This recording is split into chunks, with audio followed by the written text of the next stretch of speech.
Hi, I'm Douglas. I teach junior and senior high school English in Japan. Sometimes new teachers, or veteran teachers, make a lesson plan and it looks good on paper, but later you realize it didn't work out well.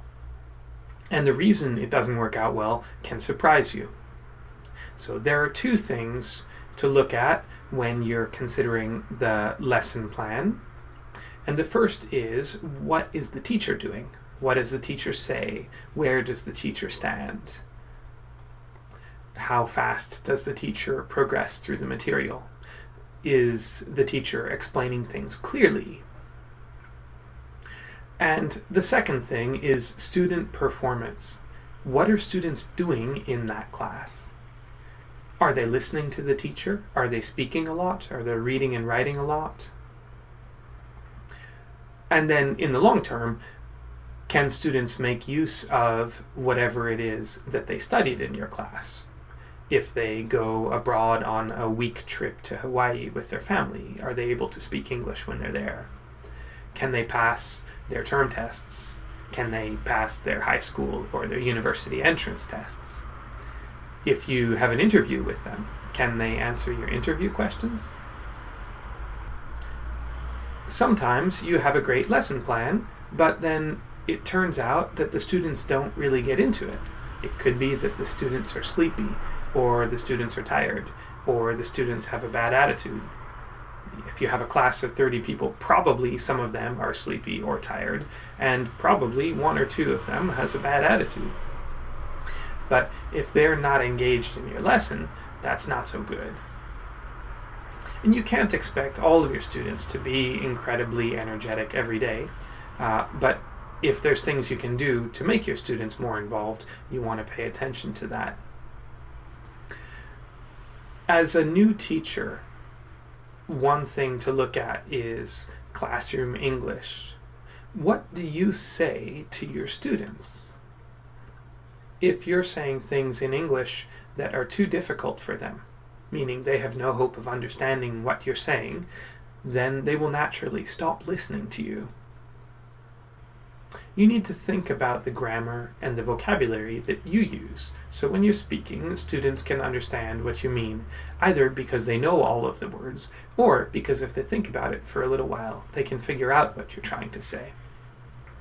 And it's fine to use new expressions, and it's fine to try to build student vocabulary, and you should through conversation, but make sure that you're not pushing things too quickly, too fast, because if you are too complex, and if you jump in level too high too quickly, students will naturally become demoralized, and they'll think, even if I try to listen to the teacher, I can't do it, and then they'll stop trying to listen to you.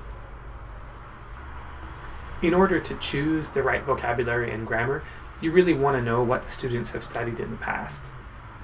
So take a look at their textbooks by grade and try to keep track of what vocabulary shows up when, what grammar points show up when, what topics show up in what years, so that you have some idea of what students can reasonably be expected to understand. Sometimes when you say things that are harder to understand, it's a good opportunity for your high-performing students to help out. You can ask them to translate what you said from English to Japanese for their classmates. I have two pieces of advice on ways to improve the quality of your lessons. The first thing is, make sure you have a lesson plan. And especially if you're teaching a class that you've never taught before, or if you're a new teacher, write down the script of what you're going to say.